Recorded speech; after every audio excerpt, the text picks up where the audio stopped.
All right, it is now time for the Monthly 10, our favorite segment of the show, where we come back every month and give you a top 10 list that we have challenged each other to make. Increasingly, they have gotten ridiculous. We are in a crazy arms race. Sean, do you want to describe what you challenged me to come up with for this episode? Yes, well, in order to celebrate Dragon Ball Daima, which by the time this comes out will have finished, we're recording this a little bit early, so we don't yet know how it will end. But to celebrate that show, and then also to celebrate's a strong word, but to recognize Dragon Ball GT for the fact that it is the series we are premiering our new season of Japanimation Station with, I thought it would be interesting, Jonathan, for you to create a top 10 list of shows like Daima and GT that feature as a central plot point all the main characters, or most of the main characters, becoming children through some sort of magic divine means or something like that. And I gave you no limits on what that show could be. It did not have to be animation. And I'm very curious, Jonathan, what you think, what shows should have some sort of sequel with little kids as the main characters, or little kid versions of the main characters. So yes, what I have done is I've created a top 10 list. I decided to not do any anime or animation because I thought it was funnier to go further afield from that. So this is actually all American stuff where it is kind of funny to imagine them doing the Dragon Ball GT/Daima thing. And I have divided them because some of them are a Dragon Ball Daima scenario where the whole cast becomes kids, but some of them are a Dragon Ball GT scenario where one particular character becomes a kid, because those are two meaningfully different things. That's true, yes. Yes, Daima is quite different from GT, not just qualitatively, although principally qualitatively. Yes. But we'll get into that later. So these are my 10. 2 of these are movie series. The other 8 are TV shows. And I think it's going to be fun. And Sean, I have sort of pitches for what each of these would be. And if you want to brainstorm with me, you can go ahead and throw ideas out as well. And we can see how we would flesh these out for what they would be. So you ready to jump in? Yeah, I'm very excited, Jonathan, to learn what you've come up with here. My number 10 is the Fast and the Furious film series, because that one is just definitely a Daima. You just make them all kids again. They got to figure out how to drive when they can't see over the steering wheel. You got to find kids who can play Vin Diesel and The Rock and Kurt Russell. I mean, this stuff kind of just writes itself. That sounds very fun. I think you've even got a good setup where at the end of the most recent movie, Fast X, it's a cliffhanger, and everyone is about to die. Like, every character is about to die. And I think what you do is that in Fast X2, they wake up and they're all kids now. Turns out Jason Momoa, he didn't get to them. He turned them all into children. And so they got to go real fast to get their adult bodies back. I think Jason Momoa should be a kid, too. I think that's just, obvious that you find the kid Jason Momoa, because that's funny. I do think if you keep one member of the Fast and Furious cast an adult who has to, shepherd everybody, I think that's Michelle Rodriguez. I think Letty, that character who is Vin Diesel's wife in the movies, I think she's got to stay. She's also away from everyone else who's about to get killed at the end of Fast X, so this just works, in a plot sense, too. But I think, she's very sincere, but she's badass. I think she's the perfect person to that. And her and a kid imitating Vin Diesel talking totally straight-faced about family would make me laugh very hard. And so I do think this is how you keep the Fast and the Furious franchise going. Because, part of it is just those cast salaries are big, but you make them kids again, you don't got to pay kids shit. Keep going. I love this idea. I have not seen any of the Fast and Furious movies, but I've seen trailers for every Fast and Furious movie. So I feel like that's more or less the same thing. I think this is a great idea. I'm very excited for, I imagine, some sort of climactic scene where, they think they need to get some object somewhere very quickly or something. They have to go somewhere very fast, which I assume is something that happens in every Fast and Furious movie. Again, in my head, there's some sort of MacGuffin. They have to get to a place in order to turn them into adults again. And all their cars have been wrecked and destroyed. And it's we don't have any cars, and all of our, ridiculous contraptions we've come up with for little kids to drive cars. And so they, get a little kid, tricycle, and then put a big V8 supercharged engine and all the shit on it, and get a rocket powered little kid tricycle for little kid Vin Diesel to ride, and launch it into space or some shit to get the thing where it needs to be to save the day. You know those little cars that kids would have sometimes, they were little battery-powered cars that you drive around your cul-de-sac? Get one of those, but put NOS on it, the way they have in the first movie, 25 years ago, and he's using NOS on his little electric car. That'd be... Honestly, the more we talk about this, the more good this sounds. And also, this is a series where they've been to space. There's a whole scene where Vin Diesel uses a car like Tarzan and swings around on a vine from one island to another. This is not appreciably more ridiculous than anything that has already happened in these movies. I mean, you're right that it is a, like, shockingly plausible development, you know? It's like, if they keep making them, eventually this will happen. Indeed. All right, number 9, another long-running franchise, although one you know quite a bit more about, Sean. I am suggesting a new spin-off of one of America's favorite shows, and I'm calling it Law & Order Juvenile Court. This one I see as a Dragon Ball GT situation where Jack McCoy, on the eve of retirement, is transformed into a child, but maintaining the prosecutorial skills and experience of an old man. So he can no longer be the DA because he's a little kid, so he is transferred to the new Juvenile Law Division where he investigates and prosecutes schoolyard crimes. I love this idea. Like I want to have like Sam Waterston do narration at the beginning of end of every episode, you know, in his like proper old man Jack McCoy voice, to give context to whatever it is. But yes, I love the idea of like it's, you know, because at this point in Law and Order lore, Jack McCoy is the district attorney, so he's like the top, you know, guy at the New York City, you know, district attorney office. And I like the idea that's like he now gets to be an ADA again, or like whatever the equivalent of that would be in whatever insane scenario you're imagining, where little kids get to be lawyers that try other little kids. I guess it's the new version of American law, you know, of juvenile court. It means that, you know, the defendants are not the only juveniles in the court anymore. But yes, I love that idea. But of course, everyone else has to be adults. Like the lawyer on the other side should be an adult. The judges should be adults. It's the only person in the courtroom that is a little kid is the defendant and Jack McCoy. And so he's a little kid trying to put other little kids in juvie, basically. But I want all the same sort of moral dilemmas that Jack McCoy has about like his job and like, is the law always right? At what point does he, as you know, in trying to fight for the people, is he actually hurting the people? Like I want, you know, those late night moments, but instead of him like being in a bar drinking scotch, he's, you know, at home with like a glass of milk. Yes, exactly. You know, just tortured. You know, you get the occasional episode that's like the special episode that actually dives into the characters where I'm pretty sure he has like a daughter that he has a super strange relationship or something, but she's like 60 years old or something at this point. You've got a whole awkward episode with that where he has to like, you know, try to put his own grandson in jail or something, or in juvie court. And then of course you also need to do the like ripped from the headlines style plots that Law and Order is known for, but now it's all for like petty, like, you know, this kid is a truant, he hasn't gone to school in 2 months. This kid got caught vaping in the school bathroom. You know, that kind of shit that I in real life also have to deal with. See, I'm so glad. I knew you would like this idea. I think it's good. And I think it's also the difference between a Daima scenario and a GT scenario is that in a Daima scenario, there's a goal to get back to being kids again. In a GT scenario, the guy just accepts it and goes on with life. I think that's it. And Jack McCoy just is like, this is my new reality, but it's not going to stop me. Just like Goku in GT, not really fazed by it, and no one ever really brings it up again. It's just the new reality. Whereas in Daima, they are trying to become big again. I think McCoy would be thrilled to be able to be back, like in the courtroom, you know, on actual, you know, trials. You know, I don't think he ever took to The Office particularly well. Indeed. So that is my number 9. My number 8. I think you're going to like this one as well, Sean. This is The Sopranos.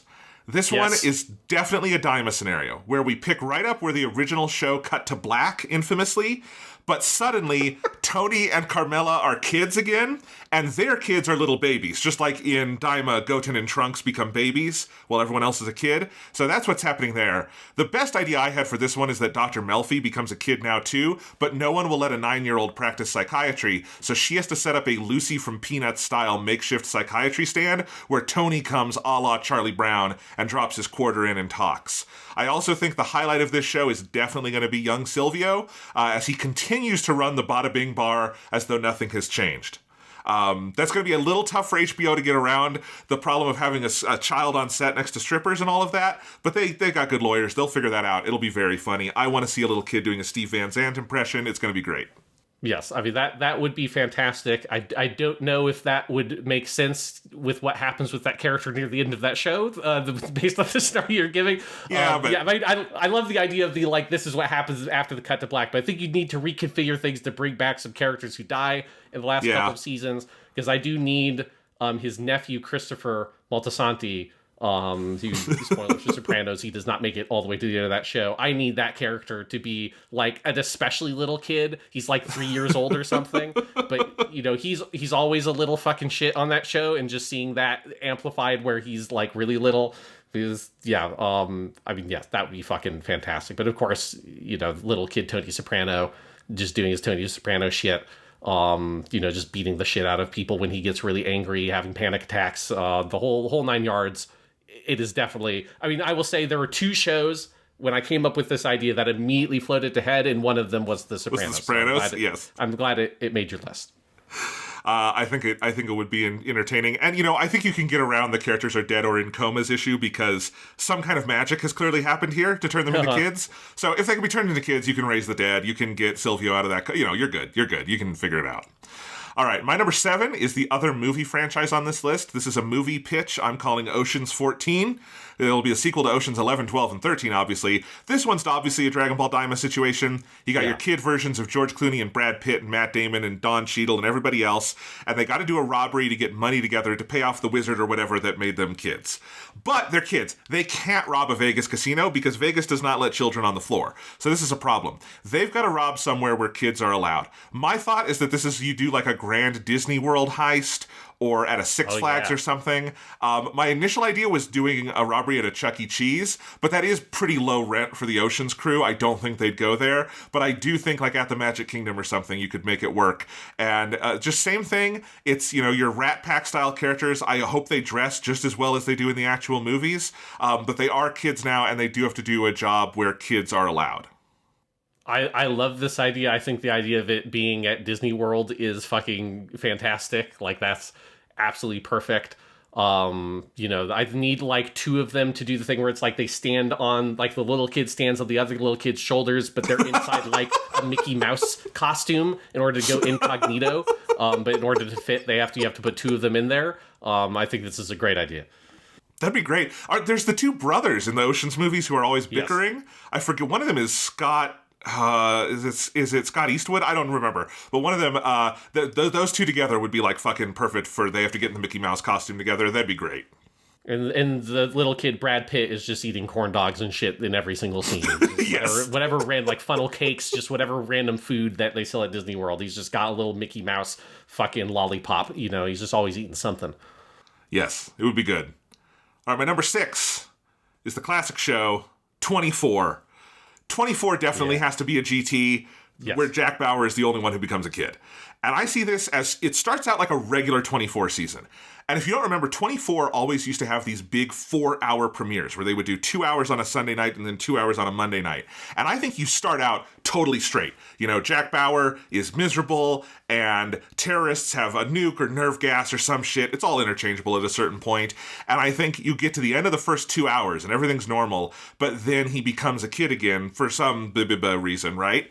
But he can't just stand down. It's the middle of the day, right? And he's got to keep going. The terrorists are out there, so he's got to buckle up and do the job. Got to figure out how to torture people as an elementary schooler. I think it's going to be great. And I think you just go forward with a fairly regular 24 season, but it is Jack Bauer as a child again. But that has not made him any less bloodthirsty. I think part of what it has to be is that, like, the terrorist plan this time is that they've invented a bullet that can turn someone into a child, and they're going to use it on the president of the United States. And that's great. Before the president gets shot, Jack Bauer takes the hit, and he turns into a little kid. And so now he has to go stop the terrorists before they are able to enact whatever the second part of their scheme is, while also finding whatever device they have to turn him back into a regular human, because that was part of whatever their insane plot was. I'm excited for little kid Jack Bauer to just be cursing up not cursing up a storm, but cursing up as much of a storm as he can, just saying "God damn it" constantly. But it's just like a little 8-year-old kid. I'm excited for. Yeah, well, I'm excited for the scene where he's with the president and he's giving him a lecture about, like, someone has to get their hands dirty, Mr. President. someone has to do it. And it can't be you. So it's going to be me. It's got to do all that shit. So at the end of the show, in the final season of 24, or the original season, season 8, starts with Jack is living with his daughter, Kim, and Kim is married and has a kid.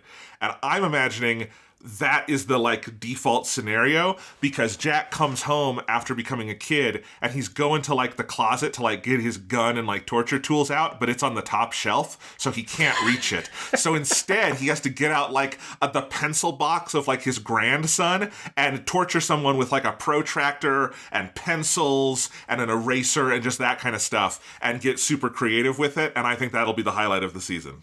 I'm just picturing a scene where there's a bomb that's going to fucking go off in the neighborhood, and he rushes into the house, and he's got the split screen dunk dunk dunk dunk thing going on with the timer, and he's fucking trying to reach up to the top shelf, he can't get it, and he's scrambling around looking for a stool or something he can get on while the timer keeps on going.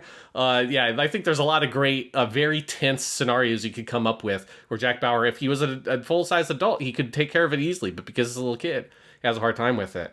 I think another thing we need to add on to this is that he doesn't actually become an adult again at the end of the season, and instead they replicate, I forget which season it was, but the one that ends and he becomes a Chinese prisoner or whatever, and he's tortured for a year, and then he's got horrible PTSD that he gets over in 3 episodes or whatever at the beginning of the next season. But I want that, but it's a little 8-year-old kid, Jack Bauer. I want that for whatever the season is after this. So that's season 5 that ends with the Chinese who he had fucked with in the previous season kidnap him, and it's 3 years he's in a Chinese prison getting tortured, and then the president, the brother of the dead President Palmer, gets him out. And I like that same scenario where the Chinese were you thought you could escape us by becoming a kid, Mr. Bauer? Oh no. And then he's on a fucking torture boat as a little kid. Yeah, I think we're going to prison. Okay, let's move on, Sean. My number 5. This is one of the most obvious ones, but it's too good not to say, and that is Star Trek, the original series. Oh, yeah. This one's not only is this one a gimme, I had to double check if this isn't an episode of Star Trek, the original series, because this sounds like it could be an episode.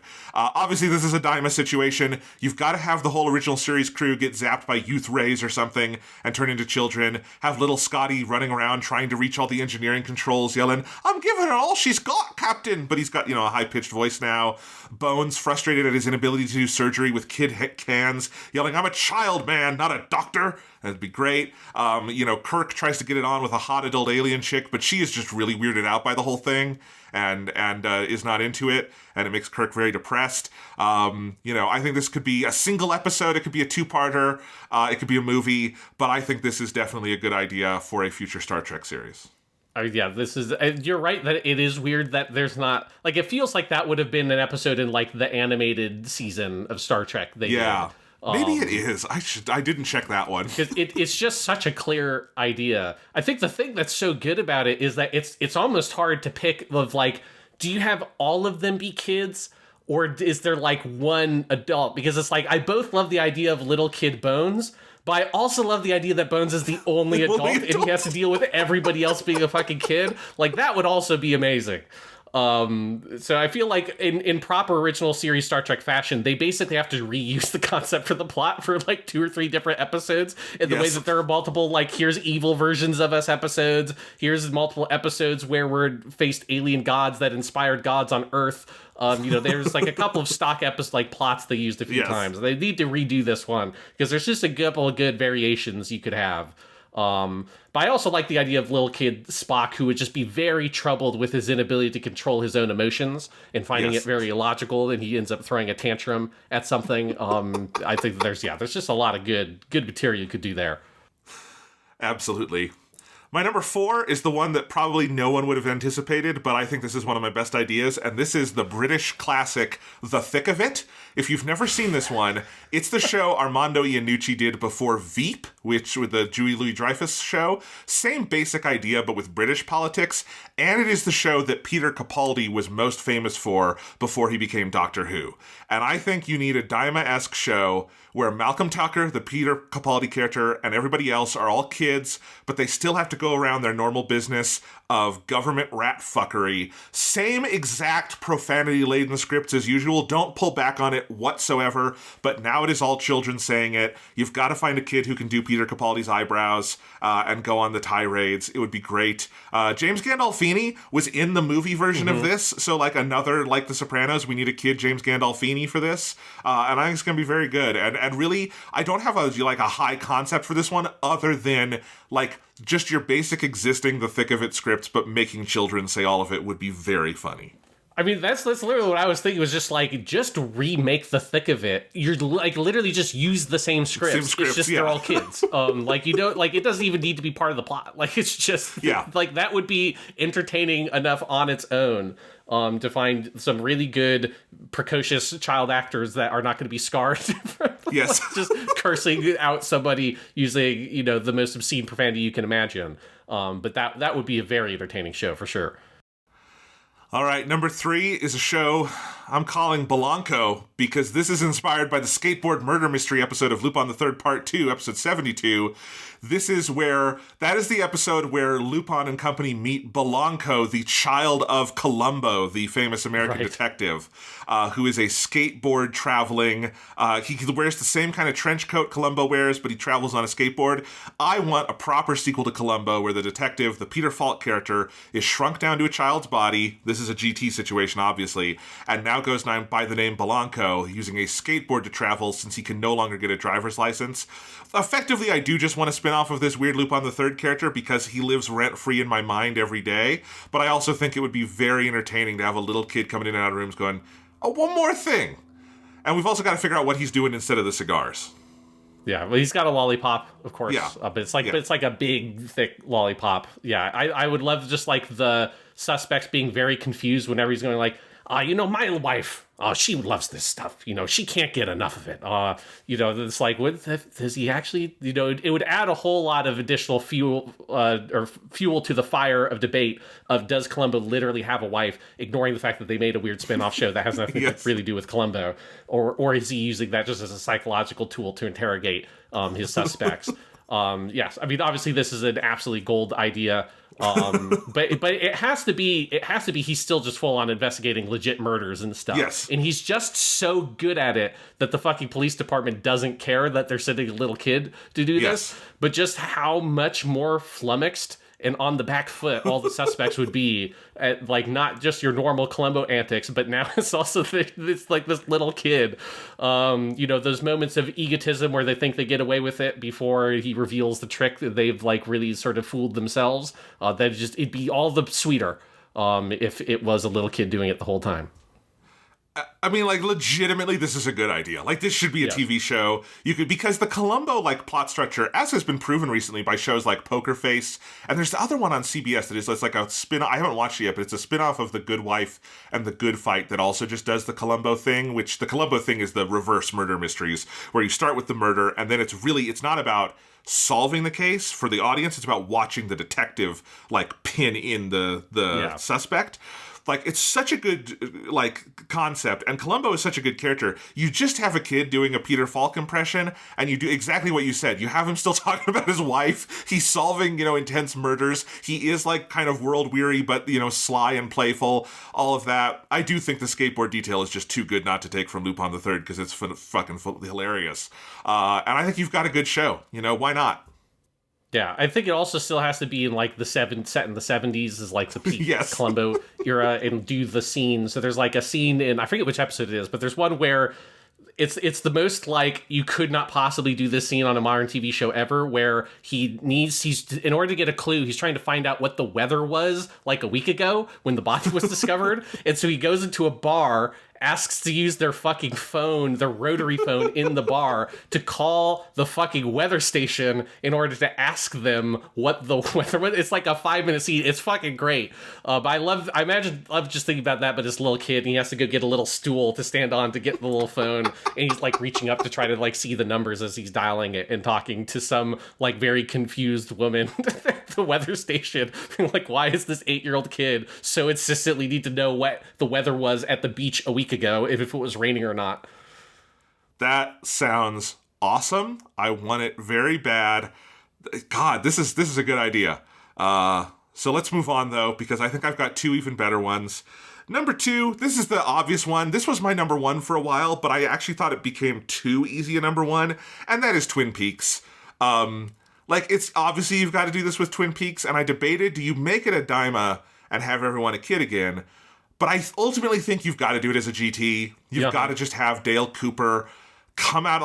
This is like an alternate season 3 Twin Peaks, where like Cooper's been in the Red Room for a while, but instead of coming out as Dougie Jones, he comes out as a literal kid, but everybody else is the same. And I think it would be like GT, where being a kid doesn't really affect Cooper all that much. He's still drinking his coffee, he's eating his cherry pie, he's being a fucking weirdo, and everyone rolls with it pretty fast.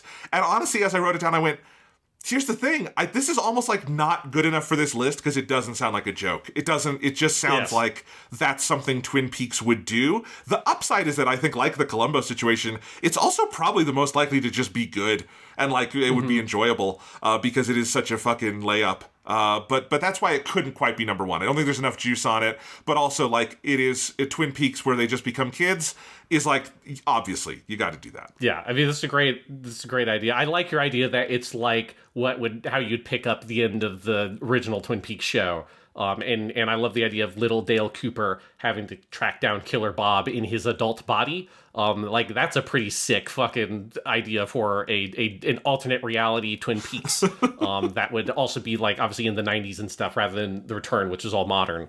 Yes. That's pretty good. I think, yeah. These shows are also in a fantasy world where we could just get all the actors in the 90s doing this. Yes. And not deal with the ravages of age and time and all of that. But there you go. This next one, though, you don't need to worry about any of this because this is just directly, I want this to be the next season of this show. And my number 1, and once I had this idea, there was number 1 with a bullet, is Justified. And I think this one is somewhere between a Daima and a GT, because I think what you need is you've got to have Raylan and Boyd become kids, but nobody else. You've got to have Raylan suddenly be younger than his daughter, and Boyd out there robbing banks as a kid. And I think the best way to do this is you just make this the next season. You pick up from where City Primeval ended, where if you don't remember, that one ends with Raylan is trying to retire, but now Boyd is out of prison, and Raylan, the cliffhanger is that he has to decide, does he go after Boyd? And I think you pick up, and he has, but for some reason, they get transformed into kids, and now they got to work together to reverse the curse. Raylan trying to get Boyd not to give in to his worst instincts, Boyd trying to make Raylan cut loose as they travel cross-country to break the curse. And I also think, a la Dragon Ball Daima, you need an adult chaperone to drive the car and basically play the role of Glorio on that show.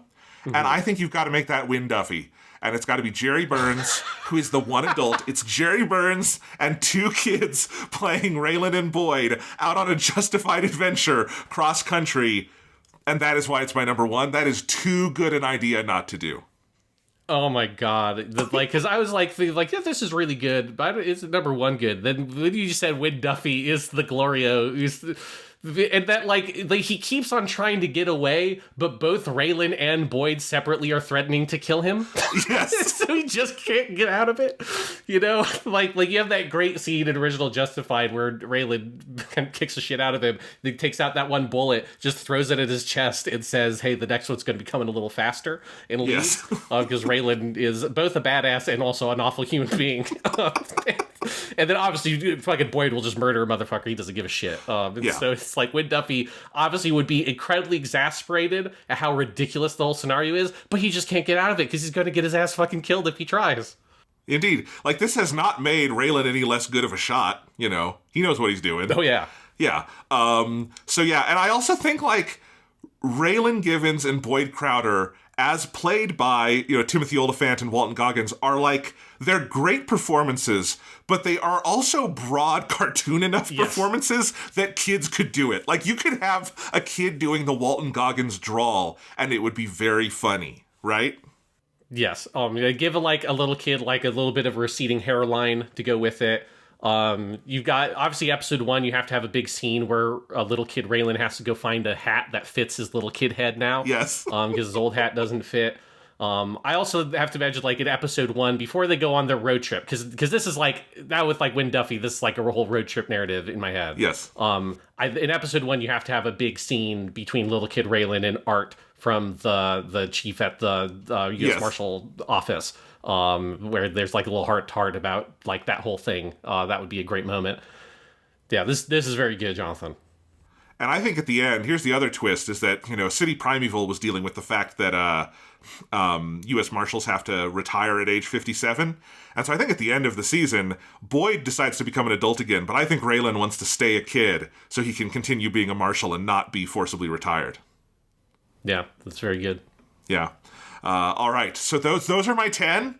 I think this was pretty fun. The one I want to most see is Justified, but all of those I think would be fun. I think this is Hollywood. You are free to use any of these ideas. Get on it. Jonathan, can I add one to your list? I'm surprised was not on there. Where this is the show, the first show that popped in my head, and it's Justified related in many ways. It's Deadwood. It's Deadwood, yeah. A Dragon Ball Daima Deadwood, where all everybody in the town becomes little kids through some sort of weird magical interference, and anyone who wasn't in the town is still an adult. But they just have to go about doing their business, running the town as little kids. And there's like an awful little kid, George Hurst, who's there trying to still buy up the town. That'd be pretty good. It would be. It's on my. So I had a couple others that I wrote down ideas for, including The X-Files, Hannibal, and Mad Men. Deadwood, I wrote down, I just didn't have like a joke to go with it as much. And like the joke of like everybody swearing, I thought was even funnier with the thick of it because of the like modern kind of sensibility of it. The one sentence I did write in my notes was that Swearingen has a real problem on his hands running a brothel when everyone has become prepubescent. And that would be, I would love to see the kid Swearingen like fucking like monologuing about his problems with that. It'd be great. Yes. Yeah, oh my god. Yeah, that would be fantastic. Like Seth Bullock struggling to like when some fucking wrestler comes into town, but because they weren't in from the town, they're an adult, and he has to figure out how does he like deal out justice and intimidate people when he's a little tiny kid. Like that would be very good. Again, did you ever finish Deadwood, Jonathan? I have to watch season 3. I moved and I had just finished season 2, and then it's been on the back burner, but I need to, yes. Yeah, because you need to watch season 3. Because I think because for me, honestly, the Al Swearingen and Seth Bullock as little kids is obviously really good. But in my head, the big one is I would love a little kid, George Hurst, who's the antagonist of the last season. And I know him a little bit. He's in season 2 here and there, so I've seen that character. Yeah. But I love the idea of that character, who is also like a sort of larger than life performance, and you can really imagine a little kid doing some of the shit that character does, and it just being hilarious. But him trying to dominate the town with his wealth and stuff, but he's a little kid, and everybody keeps on treating him like a little shit. Yeah. Well, maybe that's why I didn't have this one, like, in the main 10. I just didn't have as developed a pitch. The other one I had that I think would be funny, except they kind of fucking ruined this for me, was Dexter.